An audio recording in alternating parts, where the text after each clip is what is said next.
అండి, welcome back. ఎలా ఉన్నారు అందరూ? నవడేస్ ఏంటంటే కోవిడ్ కేసెస్ పెరుగుతున్నాయని అందరు చాలా కంగారుగా ఉన్నారు. కానీ what ever the reason maybe ఇప్పుడు ఎన్ని కేసెస్ వచ్చినా ఏమున్నా ఇలాంటి ఇన్ఫెక్షన్స్ మనకు ఎదుర్కొన్నప్పుడు ఏంటంటే మనం సిద్ధంగా ఉండాలి with a proper immune system. ఆ ఇమ్యూన్ సిస్టమ్ని ఎలా బూస్టప్ చేసుకోవాలి? ఇమ్యూన్ సిస్టమ్ మనకి స్ట్రాంగ్ ఉంటే మన రోగనిరోధక శక్తి ఒకవేళ స్ట్రాంగ్గా ఉంటే ఎటువంటి ప్రాబ్లమ్స్ వచ్చినా కానీ మనము మన బాడీ దాన్ని ఫైట్ చేసే ఒక స్థాయికి తేవాలన్నమాట. అది ఎలా? అది చాలా సింపుల్ అండి. తీసుకునే ఫుడ్లో ఏంటంటే ప్రాపర్ యాంటీ ఆక్సిడెంట్స్ తీసుకోవాలి.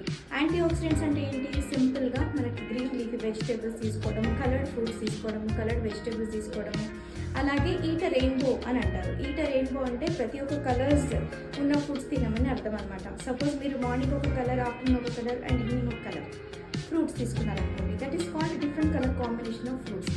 ఇలా మీరు ట్రై చేస్తుండండి. అలాగే వెజిటేబుల్స్ కూడా ఒకసారి గ్రీన్స్ తీసుకుంటే ఒకసారి మీరు నెక్స్ట్ కలర్ వెజిటేబుల్ తీసుకోండి. లైక్ దట్ ఈ కాంబినేషన్ తీసుకున్నప్పుడు ఏంటంటే మీకు ఒక యాంటీ ఆక్సిడెంట్ డైట్ అనేది బాడీకి అందుతుంది. ఎప్పుడైతే యాంటీ ఆక్సిడెంట్స్ ప్రాపర్గా అందుతాయో ఫ్రీ రాడికల్స్ అన్ని ఎలిమినేట్ అవుతాయి. ఫ్రీ రాడికల్స్ ఎలిమినేట్ అవుతే మన బాడీలో ఉన్న ఇమ్యూన్ సిస్టమ్ అనేది స్ట్రాంగ్ అవుతుంది. ఈ విధంగా ట్రై చేయండి. అలాగే proper hygiene, definitely this tips will help you out. So thank you for watching. Keep watching. Thank you.